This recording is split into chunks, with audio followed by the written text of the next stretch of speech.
नमस्कार, तुम्हा सगळ्यांचं पुन्हा एकदा जेवण किचन मध्ये स्वागत आहे. तर आता थंडीचे दिवस आहे, तर थंडीच्या सीजन मध्ये असा फ्रेश ताजा ताजा चांगला वाटाणा भेटतो.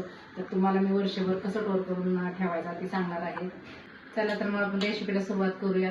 त्याला तर आता मी ही 5 किलो वाटाणा सोलून घेतलेला आहे. तरी बघा आता मी इथे एक टोप ठेवलेला आहे. तर आता या टोपामध्ये मी पाणी वतणार आहे. चांगली अशी पाण्याला उकळी फुटली पाहिजे. चला तर आता आपल्याला या पाण्यामध्ये मीठ टाकून घ्यायचं आहे. आता आपण या पाण्यामध्ये मीठ टाकून घेऊया. तर आता आपल्याला काय करायचं की पाणी उकळेपर्यंत आपण तवर थंड पाणी तयार ठेवायचं. म्हणजे आपल्याला वाटाणा उकळी फुटलेल्या पाण्यातनं काढला की थंड पाण्यात टाकायला, म्हणून तोपर्यंत आपल्याला बर्फाचं पाणी तयार ठेवायचं. चला तर आता आपल्या पाण्याला उकळी फुटलेली आहे. तर आपण त्याच्यामध्ये आता वाटाणा टाकून घेऊया. तर वाटाणा टाकल्याच्या नंतर आपल्याला 2 किंवा 3 मिनिटच पाण्यामध्ये ठेवायचं आहे. त्याच्यापेक्षा जास्त अजिबात वाटाणा शिजवायचा नाही.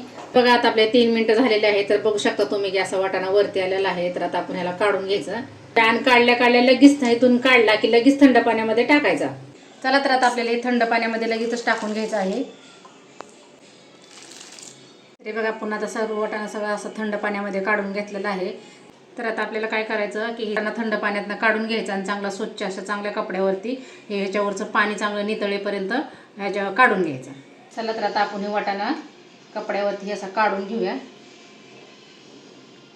वाटाण्याचं आपल्या पाणी असं सगळं सुकेपर्यंत आपल्याला वाटाणा सुकवून घ्यायचा. तर हे बघा आता सगळा वाटाणा आपण असा काढून घेतलेला आहे. तर आता हे फॅनच्या हवेला असं सगळं पाणी नितळेपर्यंत सगळा वाटाणा असा सुकवून घ्यायचा. चला तर आता आपलं पूर्णपणे वाटाण्याचं पाणी असं चांगलं नितळलेलं आहे. तर आता आपण याला अशी एक पिशवी घ्यायची आणि याच्यामध्ये आपल्याला भरून घ्यायचा वाटाणा. मग आपल्याला हे फ्रीजरमध्ये ठेवायचा. मग आपला वर्षभर हा वाटाणा चांगला राहतो. तर तुम्ही पिशवीच्या ऐवजी डब्यात पण भरू शकता, पण डब्याला कशी जास्त जागा लागते. पिशवीला आपलं फ्रीजरमध्ये ठेवता येतं, जास्त जागा लागत नाही, म्हणून पिशवी भरलं तरी काही हरकत नाही.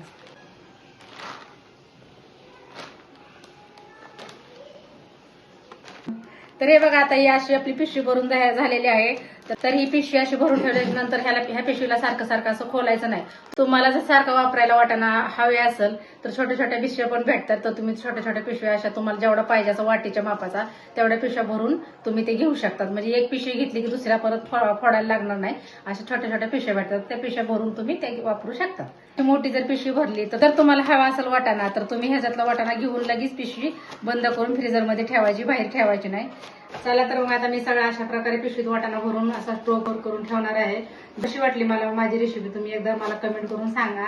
तुम्ही माझ्या पद्धतीने वाटाणा स्टोर करून ठेवा.